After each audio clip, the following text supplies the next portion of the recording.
Good morning, boys and girls. Welcome back. Today we are doing our reading from the music room. I know Miss Bender misses all of you and she cannot wait to have you back. So today, my recommendations that I'm starting with for my older friends, the Little House on the Prairie books. These are a wonderful series. I read these, once again, telling my age, when I was in middle school.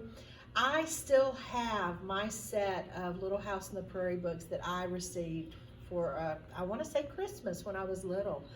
I bet some of your parents might even still have their copies. So this is my recommendation for my older kids, the Little House on the Prairie books. They are great. All right, today the book we are going to read is Sheila Rae the Brave. It's by Kevin Hinckus. It is a 2.5 and the quiz number is 34581. All right, some of you might have already heard this, but it's always fun to listen to books again. Sheila Rae the Brave. Sheila Rae wasn't afraid of anything. She wasn't afraid of the dark. She wasn't afraid of thunder and lightning. And she wasn't afraid of the big black dog at the end of the block. At dinner, Sheila Rae made believe that the cherries in her fruit cocktail were the eyes of dead bears, and she ate 5 of them. Ugh. At school, Sheila Rae giggled when the principal walked by. And when her classmate Wendell stole her jump rope during recess, Sheila Rae tied him up until the bell rang. I am very brave, Sheila Rae said, patting herself on the back. Sheila Rae stepped on every crack in the sidewalk without fear. When her sister Louise said there was a monster in the closet, Sheila Rae attacked it. And she rode her bicycle no-handed with her eyes closed. Yay, yay, Sheila Rae, her friends yelled, clapping their hands. I don't recommend you do that. That's a little dangerous. So let's not try that one at home. One day, Sheila Rae decided to walk home from school a new way. Louise was afraid too. You're too brave for me, Louise said. You're always such a scaredy cat, Sheila Rae called. Am not, whispered Louise. Sheila Rae started off skipping. I am brave, she sang. I am fearless. She stepped on every crack. She walked backwards with her eyes closed. She growled at stray dogs and bared her teeth at stray cats.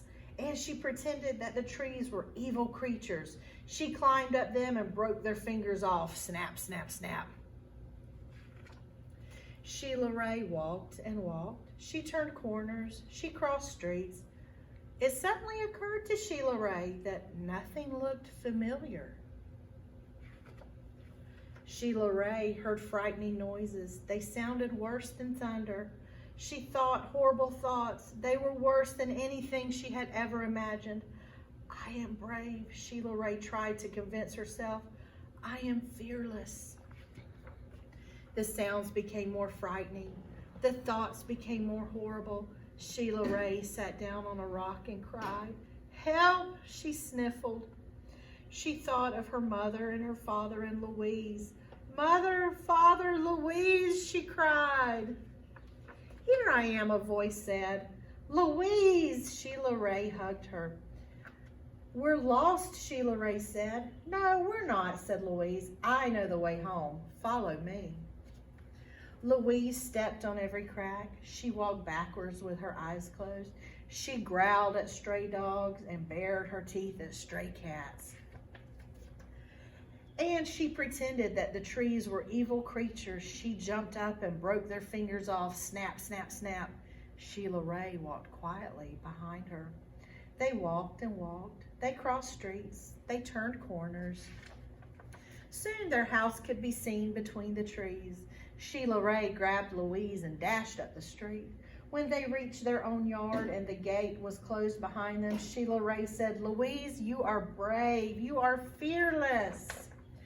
"We both are," said Louise, and they walked backwards into the house with their eyes closed.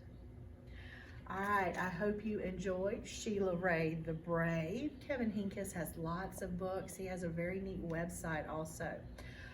All right, Columbia City, have a fantastic day, and remember, do something nice for someone.